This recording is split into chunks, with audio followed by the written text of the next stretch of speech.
கர்த்தருக்கு ஸ்தோத்திரம். எல்லாம் எப்படி இருக்கீங்க? கர்த்தருடைய கிருபையில எல்லாம் நல்லா இருப்பீங்க நான் விசுவாசிக்கிறேங்க. இன்னைக்கு நம்ம தியானிக்க போறது, கர்த்தர் நம்ம மேல மனதுருகுவார். யாருக்கெல்லாம் மனதுருகுவார்? எல்லார் மேலயும் மனதுருகுற தெய்வங்க. அவர் மனதுருகுறதுனால தான் நீங்களும் நானும் ஜீவனோட இருக்கிறோம். எத்தனை மனிதர்களுடைய அன்பை நம்ம எதிர்பார்க்குறோம். யாராவது நம்ம மேல பாசம் காட்டுவாங்களா?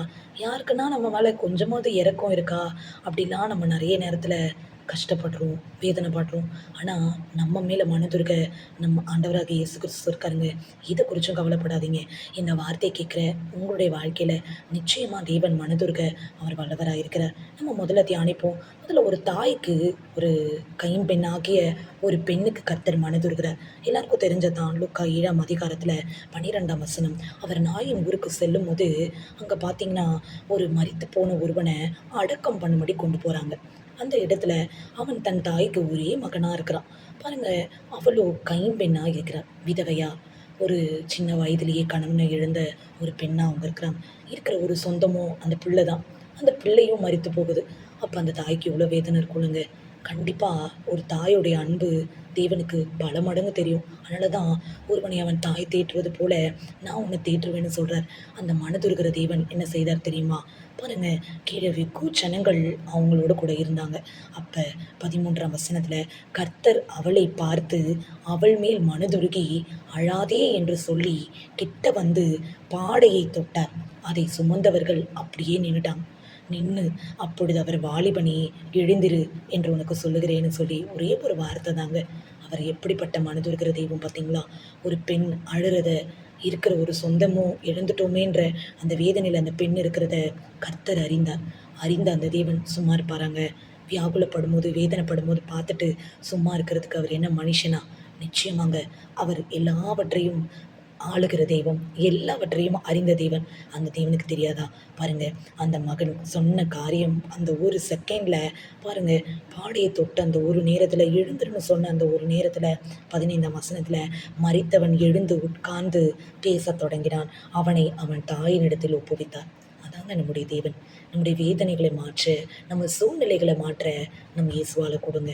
நம்ம மேல மனதுருகிற தேவனா அவர் இருக்கிறார். இந்த வார்த்தை கேட்குற உங்க வாழ்க்கையிலும் அநேக பிரச்சனைகள் இருக்கலாம், போராட்டங்கள் இருக்கலாம். நம்ம மேல மனதுருகிற தேவனை நோக்கி நீங்க பாருங்க. நிச்சயமா எந்த மனுஷனும் கொடுக்க முடியாத சமாதானத்தையும் ஆறுதலையும் நம் தேவன் கொடுப்பார். இன்னொரு ஒரு இடத்துல கர்த்தர் ஒரு ஊமைய மக்களுக்கு சொல்றார். என்ன ஊமை சொல்றாருன்னா, பார்த்தீங்கன்னா லூக்காலயே 10ஆம் அதிகாரத்துல ஒரு சமாரியனை குறித்து கர்த்தர் சொல்றார். 3 பேர் அந்த இடத்துல, ஒருத்தன் குத்துயிருமா, கொலையுயிருமா கிடக்குறான். இப்ப நம்ம கூட ரோட்ல போகும்போது ஒரு விபத்துலயோ, ஏதாவது ஒரு சூழ்நிலையில கீழ யாருன்னா விழுந்துட்டாங்கன்னா, போய் அவர அ தூக்கி நிக்க வைக்கிறதுன்றது நெறைய பேர் யோசிச்சுக்கிட்டு அப்படியே பக்கமா விலகி போவாங்க. நெறைய பேரு பார்த்துட்டு பார்க்காத மாரி போயிடுவாங்க. அப்படிதாங்க இங்க ஒரு சம்பவத்த கர்த்தர் மக்களுக்கு சொல்றாரு. முதல்ல ஒரு தற்செயலா ஒரு ஆசாரியன் போறான். காயப்பட்டு அவன் இருக்கிறத பார்த்துட்டு, அவன் என்ன பண்றான், பக்கமா விலகி போறான். இன்னொரு வாட்டி இன்னொருத்தன் லேவியன் ஒருத்தன் அந்த பக்கமா போறான். அவனும் கண்டு பக்கமா விலகி போறான். ஆனா சமாரியன் ஒருவன் பிரயாணமா வருகையில் அவனைக் கண்டு மனதுருகுறான். ஐயய்யோ! இப்படி அடிபட்டு இருக்காரே! அப்படின்னு சொல்லி நம் தேவன் எப்படி நம்ம மேல மனதுருகுவார் இல்லங்க, அதப்போல அவர் மேல மனதுருகுறார். மனதுருகி அவன் கிட்ட போய், கிட்ட வந்து அவனுடைய காயங்கள்ல எண்ணெயும், திராட்சை ரசத்தையும் வார்த்து, காயங்கள கட்டி, அவனை தன் சுய வாகனத்தின் மேல ஏற்றிக்கொண்டு சத்திரத்துக்கு கொண்டு போய் அவன பராமரித்தான். எப்படிப்பட்ட ஒரு அன்பு பார்த்தீங்களா? நம்மளும் அப்படிதாங்க.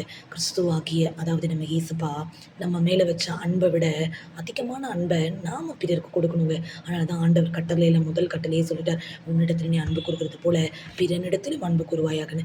நிச்சயமாங்க. அந்த அன்ப நம்ம குடுக்கும்போது, அந்த அன்ப நம்ம அதிகமா பிறரிடத்துல காட்டும்போது, ஆண்டவரோட அன்பு அங்க வெளிப்படுங்க. இயேசுவின் நாமம் அங்க மகிமைப்படுங்க. அதுதாங்க இங்க மகிமைப்பட்டது. அது மட்டும் இல்லங்க. அந்த இடத்துல கொண்டு போய் சேர்க்கிறாரு.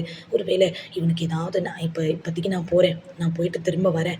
ஏதாவது இவனுக்கு நீங்க அதிகமா செலவு பண்ணியிருந்தீங்கன்னா, நான் திரும்ப அத எல்லாத்தையும் வந்து உங்களுக்கு குடுத்துடுறேன்னு சொல்லிட்டு, தன்கிட்ட இருக்கிற அந்த கொஞ்சம் பணத்தையும் குடுத்துட்டு அவரு போறாருங்க.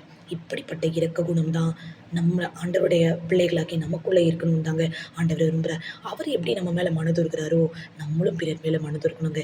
நிச்சயமா அப்படி நம்ம மனதுருகணும்னா, இரக்கத்த காட்டணும்னா, நம்ம மேலயும் இரக்கம் காட்ட நம்ம இயேசு இருக்காருங்க. இன்னும் அதிகமா நம்ம மேல மனதுருகுவார், நம்மள ஆசீர்வதிப்பார். இத குறிச்சும் கவலைப்படாதீங்க. எந்த மனுஷன் கைவிட்டாலும் நம் தேவன் நம்மள கைவிட மாட்டார். அதனால சந்தோஷமா இருங்க. கர்த்தர் உங்களையும் உங்க குடும்பத்தையும் ஆசீர்வதிப்பார். God bless you.